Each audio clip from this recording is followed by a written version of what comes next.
When I was 8 years old, my little brother Dylan went missing. He was 4 at the time, and he'd been out in the fenced-in backyard 1 minute and gone the next. Everyone went crazy looking for him, of course. Sheriff's office, police, my parents, friends, and neighbors. At first everyone said that we'd find him within the first day, though even at 8 I could hear the kind lie in their voice. There was no sign of a gate being left open or a gap in the fence large enough for him to squeeze through, which meant that someone had snatched him. And unless we got an idea of where they contacted us, well, how were we ever going to get him back? By the third day, the talk had turned from finding him to waiting for a call from whoever took him. That and advertising every way my parents could think of to get his name and picture out to as many people as possible. They pushed the news stations to cover it morning, noon, and night, and for a week or so they did.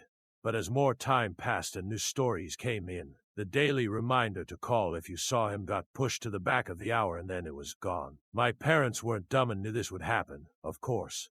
They took out TV ads and put stuff out on the internet, though back then the web was not as big and popular as it is now, and the television ads were expensive. Fortunately, my mother's business was a local print shop, and she wasted no time in printing up thousands of flyers that we posted all over our part of the state. For the next year, that was our routine. Every weekend and some weekdays after work and school, we would load up and put up flyers in new areas and replace those that time and weather had eaten away. All of them were the same. The words, "Have you seen me?" followed by a recent picture of Dylan and the final line of "Please call," and then my mother's cell phone number. We spent so many hours in the car with stacks of those flyers, it felt like Dylan's ghost was haunting us through the whispered rustle of reams of paper, each of them a frozen reminder of Dylan's face staring out at us, asking why we wouldn't help him come home. By the time I was 11, my parents had divorced. My father had hung into the crusade to find their son for the first year, but when year 3 was getting close, he finally had enough. They argued and fought for a couple of weeks, and then he packed up and moved across town. Within the year, he'd taken a job in another state, and I mainly saw him at Christmas for a day or two after that. I wanted to hate him, and I guess in my way I did, but not because he'd left.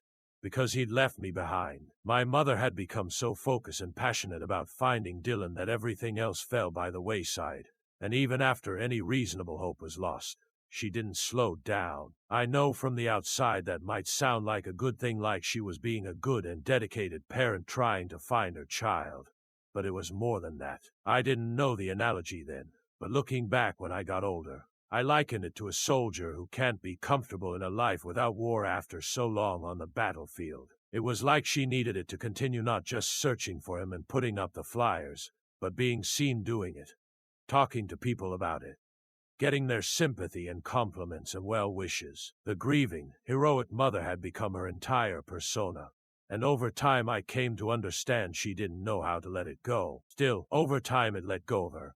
Life moves on. People forget, and old tragedies are replaced by new ones. I remember how angry my mother was when a little girl went missing my first year of high school. Even when the girl was found 2 days later, she would stalk around the house muttering and in a foul mood. If you ask her, she'd say it was because it would make people forget about our Dylan even more. But I remember feeling uneasy when she'd say that because, well, I could hear the lie in her voice too. As I'd gotten older, I'd done what I could to avoid her ongoing campaign. I'd have to help some weekends still, but for the most part I made sure that I had enough extracurricular activities to keep me out of her way. I think she actually preferred that. It was easier to play on people's sympathy and get attention when she could tell everyone she didn't have anyone to help her keep searching for her missing son. Still, I could tell something was coming, like pressure building in the atmosphere before a storm. Something was going to break soon. My hope was that she'd reach the point where she'd give up on finding Dylan and just live her life again, both for her and for me. Instead, one day she woke me up around 4 in the morning and told me we had to go. She was clearly distraught, sweating and crying and barely able to talk. I didn't know what was going on. Had she found out something about Dylan? Had something happened to Dad? What was it? She just waved away my questions and told me to come get in the car. That we had to go now. That she'd explain when there was time. I did as I was told, though by this point I was fully awake and growing increasingly terrified. When she got behind the wheel, I half expected her to peel out of the driveway and shoot off at top speed, but she didn't. Instead, she drove slowly and quietly, not even turning on her headlights until we were out of the neighborhood. Mom, what's going on? She glanced over at me. Sweat still pouring down her cheeks. It'll be okay. Just wait. We're going to make it right. I turned and stared out at the passing dock. Is it Daddy? My mother gave a harsh laugh. Oh, I'm sure he's fine. Living it up with his whore girlfriend, I'm sure.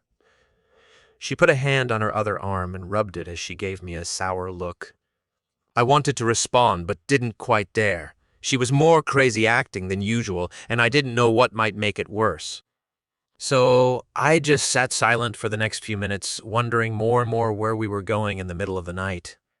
When the car suddenly veered off the road into the ditch, I had a moment of unreality where I felt like I was the thing sliding away from the path, not the entire vehicle. Then there was a bang as we hit the bottom of the ditch and began to roll, glass shattering and metal squealing as we tumbled twice and came to rest. My mother was dead before the ambulance got her to the hospital. Not from the accident. Surprisingly enough, we weren't badly hurt from that. No, I found out later she'd had a heart attack. That was the reason for the accident and why they called her death as soon as they checked her in at the People talked to me about it after I was checked out. A nurse and a highway patrolman originally, and then my father when he came to get me and carry me back with him. I always told them what I remembered happening, and they'd look puzzled but say very little else. The prevailing theory was that she'd known she was having a heart attack and was trying to get to the hospital when she wrecked. I asked my father once why, if that was true, we wrecked heading the opposite direction from the closest hospital. He looked uncomfortable and said he didn't know. Maybe she was in pain and confused. That it was better for me not to dwell on it. Healthy or not, I actually took his advice. I tried to not question it, and over the next few years it began to fade for me too. It wasn't until I was 18 that I was forced to face it again. My father sat me down and told me that, now that I was of age, I inherited everything my mother had left behind. There was some money, yes, but also the house and everything in it. He told me he'd be happy to help any way I needed, and that there was no rush on it. He'd been making sure the taxes and insurance were paid on the house and the business, and the person running the print shop was interested in buying it if I wanted to sell it to them. It was a lot to take in all at once. I'd asked about the house and business before, and I knew that they were going to be mine, but I'd never thought much about the details beyond that. My father was dealing with it. At first, I wanted to just push it all away. I didn't want the past infecting the new life I had here with new friends and better memories. The more I thought about it, though.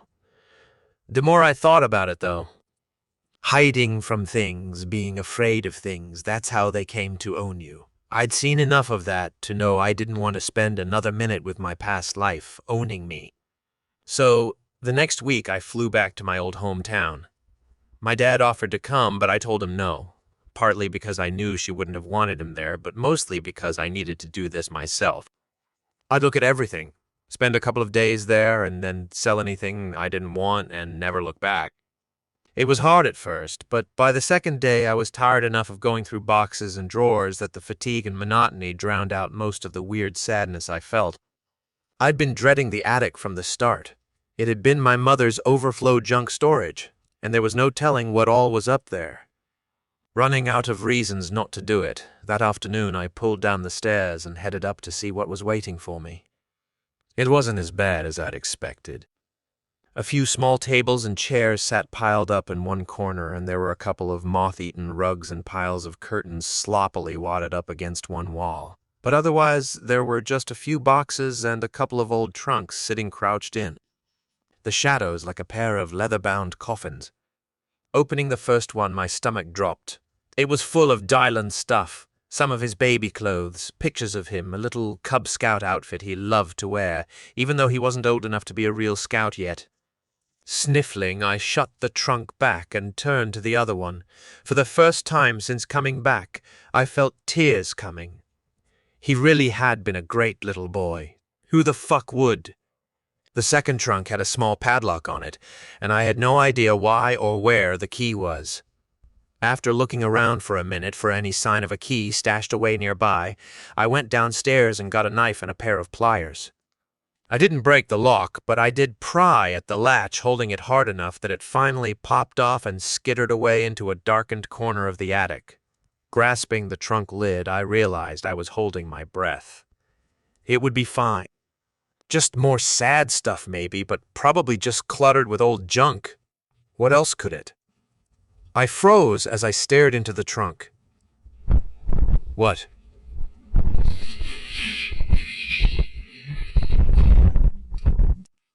The inside wasn't cluttered or messy at all.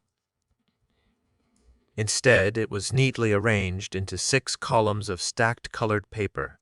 Chartreuse number 2. My brain whispered to me. I knew the shade because Mom had always told me how important the color was for Dylan's flyers. You had to catch the eye without obscuring the details. The words in the picture were key. The ones in the trunk were much as I remembered. Not just the same yellow, but the same words too. Have you seen me? And please call, followed by my mother's cell phone number. In truth, I could only see one difference between the flyers I'd grown up with and the ones I was staring out now, heart beating out of my chest. It wasn't Dylan's sad ghost face staring up out of that trunk. It was mine. I remembered the picture. I had been getting dressed up to go to an athletic awards banquet for girls' basketball when my mother came in with her camera.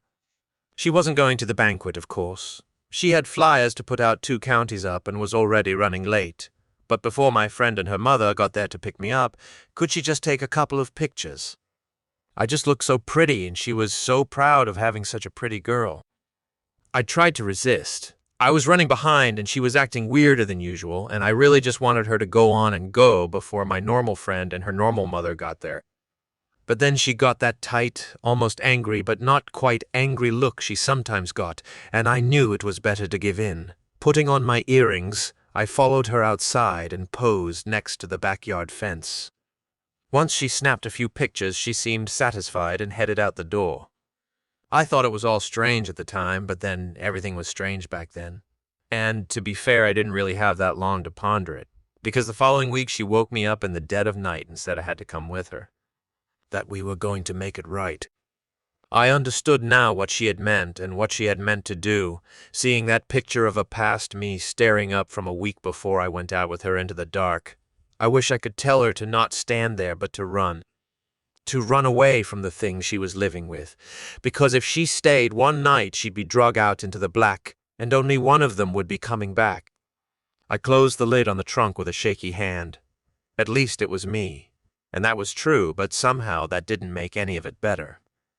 I locked the front door without taking anything with me other than what I'd brought. There was nothing there I wanted to ever see or touch again, though I was old enough by then to understand it wasn't a one-way street. You don't just own your memories and your truths. They own you too. And even when you try to forget them and leave them behind, they never stop searching for you.